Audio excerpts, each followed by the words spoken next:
अस्सलामु अलैकुम वरहमतुल्लाहि वबरकातुह। अल्हम्दुलिल्लाहि कफ़ा व सलामुन अला इबादिहिल्लज़ीना इस्तफ़ा अम्मा बाद। मोहतरम नाज़रीन किराम, एक अहम मौजू लेकर मैं आप लोगों के सामने हाजिर हूँ। इमाम काबा का क्या कसूर है? औज़ु बिल्लाहि मिनश शैतानिर रजीम, बिस्मिल्लाहिर रहमानिर रहीम।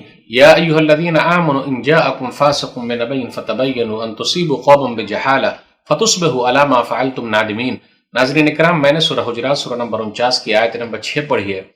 इसका तर्जुमा यह है कि ऐ ईमान वालो, जब तुम्हारे पास कोई फासिक बदकिरदार कोई खबर लेकर आए तो उसकी तहकीक कर लो, क्योंकि अनजाने में किसी कौम को कुछ कह बैठो फिर बाद में तुम्हें अफसोस करना पड़े। नाज़रीन किराम, 4 सितंबर 2020 जुमा के दिन इमाम काबा शेख अब्दुर्रहमान सुदैस ने जुमा का खुतबा दिया। अब अफसोस की बात है, क्या कहा जाए, खुतबा तो अरबी में था, तो अरबी वाले जानते हैं, लेकिन मसला कुछ और भी है, इसलिए एक अहम मसले को उठा दिया गया है। वो ये कि 7 सितंबर मंडे का दिन 2020 को कलकत्ता से निकलने वाले उर्दू अखबार मशरिक ने हेडिंग लगाई, इमाम काबा का इसराइल को तस्लीम करने का इंदिया। यानी इमाम काबा बोल रहे हैं कि इसराइल को तस्लीम कर लिया जाए। सारी दुनिया के मुसलमान हैरान, चार जानिब से मजम्मत, इसराइल के अंदर जश्न का माहौल। फिर इसी तरीके से हकीकत टीवी ने भी वीडियो बनाई और इमाम काबा शेख अब्दुर्रहमान सुदैस के खिलाफ प्रोपेगेंडा किया कि सऊदी अरब ने तस्लीम कर लिया है। हवाला क्या दिया? द जेरूसलम पोस्ट का, कि इस अखबार के अंदर, इस न्यूज़पेपर में लिखा हुआ है, जबकि ये न्यूज़पेपर जो है वो भी यहूदियों का है। मेरे भाइयों, इमाम काबा ने क्या कहा, तहकीक करनी चाहिए कि नहीं करनी चाहिए? रिसर्च जरूरी है कि नहीं जरूरी है, कि प्रोपेगेंडा करना है? लेकिन क्या कहा जाए, यहूदी लाबी है, फिर इसी तरह अपने अंदर भी है, बेगाने भी है, सब लोग है। क्या दुश्मनी है सऊदी अरब से?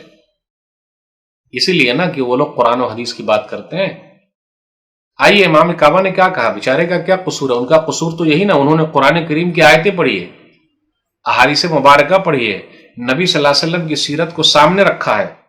उन्होंने जो आयतें पढ़ी, सूरह हुजरात सूरह नंबर 49 आयत नंबर 13, या अय्युहन्नास इन्ना खलक़नाकुम मिन ज़करिन व उन्सा वजअलनाकुम शुऊबन व क़बाइल लितआरफ़ू इन्न अक्रमकुम इंदल्लाहि अत्क़ाकुम इन्नल्लाह अलीमुन ख़बीर। ऐ लोगो, हमने तुमको एक मर्द और एक औरत से पैदा किया और कबीलों में तकसीम कर दिया, कौमों में, खानदानों में बांट दिया, ताकि तुम पहचाने जाओ अल्लाह के नजदीक सबसे ज्यादा बेहतर वो है जो सबसे ज्यादा तक़वे वाला है। इमाम काबा ने क्या पढ़ा? सूरह मुम्तहिना सूरह नंबर 60 आयत नंबर 8, ला यनहाकुमुल्लाहु अनिल्लज़ीना लम युक़ातिलूकुम फ़िद्दीन व लम युख़रिजुकुम मिन दियारिकुम अन तबर्रूहुम व तुक़सितू इलैहिम इन्नल्लाहा युहिब्बुल मुक़सितीन। अल्लाह तुम लोगों को उनसे क़िताल करने से नहीं रोकता जिन्होंने तुम लोगों को अपने घरों से नहीं निकाला, बल्कि अल्लाह तो ये कहता है कि उनके साथ अच्छे तरीके से रहो और इंसाफ करो। अल्लाह ताला इंसाफ करने वालों से मोहब्बत करता है। इमाम काबा ने क्या पढ़ा? लकुम दीनुकुम वलिय दीन, सूरह काफिरून सूरह नंबर 109 आखिरी आयत नंबर 6, तुम्हारे लिए तुम्हारे दीन, हमारे लिए हमारा दीन। क्या पढ़ा? ला इकराह फिद्दीन, सूरह बकरा सूरह नंबर 2 आयत नंबर 256, दीन के मामले में कोई जोर जबरदस्ती नहीं है। असल में इमाम काबा शेख अब्दुर्रहमान सुदैस अकीदे के अंदर एक अहम चैप्टर को समझा रहे थे, दोस्ती और दुश्मनी का इस्लामी मेयार क्या है वो बता रहे थे।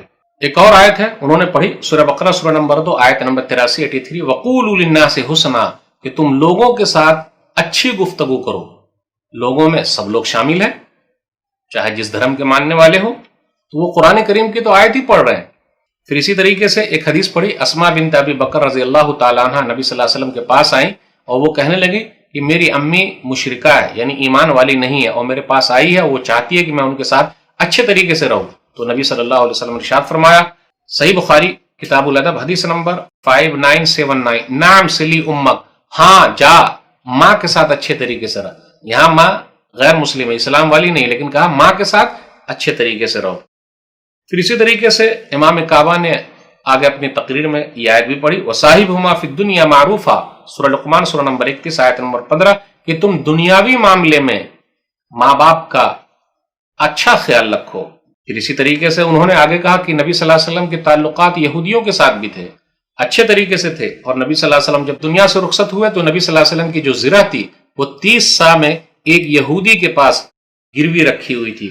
صحیح بخاری کتاب الجہاد والسیر حدیث نمبر 2916، توفی رسول اللہ صلی اللہ علیہ وسلم ودرعہ مرہونۃ عند یہودی ب30 صاعا من شعیر، 30 سا جو کے بدلے نبی صلی اللہ علیہ وسلم کی جو زرہ تھی وہ گروی رکھی ہوئی تھی۔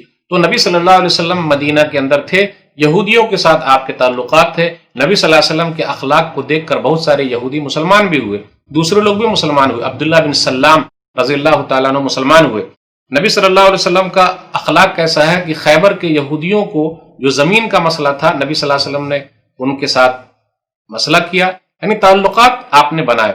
یہودیوں کے 3 قبیلے مدینہ کے اندر آباد تھے، بنو قینقاع، بنو نذیر اور بنو قریظہ، تو نبی صلی اللہ علیہ وسلم نے ان لوگوں کے ساتھ تو معاہدہ کیا تھا۔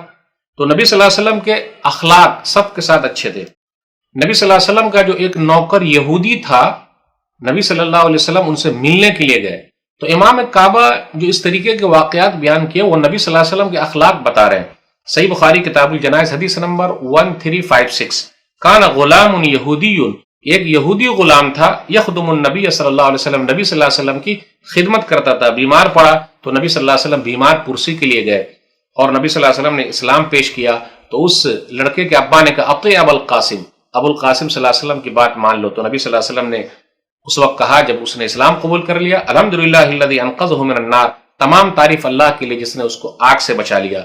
تو امام کعبہ یہی بتا رہے تھے کہ دوستی اور دشمنی عقیدے کا ایک اہم باب ہے، اور نبی صلی اللہ علیہ وسلم کا اخلاق کیا ہے کہ نبی صلی اللہ علیہ وسلم سب سے ملتے ہیں۔ اس لیے میرے بھائیوں، یہ پروپیگنڈا کرنا کہ امام کعبہ نے انڈیا دے دیا ہے، یعنی اب ایسا لگ رہا ہے کہ اب اسرائیل کو تسلیم کر لیا جائے گا۔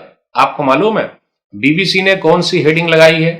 نیوز پڑھیے کہ شاہ سلمان حفظہ اللہ نے کہا جب تک آزاد فلسطین قائم نہیں ہوتا اس وقت تک سعودی عرب اسرائیل کے ساتھ تعلقات بحال نہیں کر سکتا۔ دیکھا آپ نے؟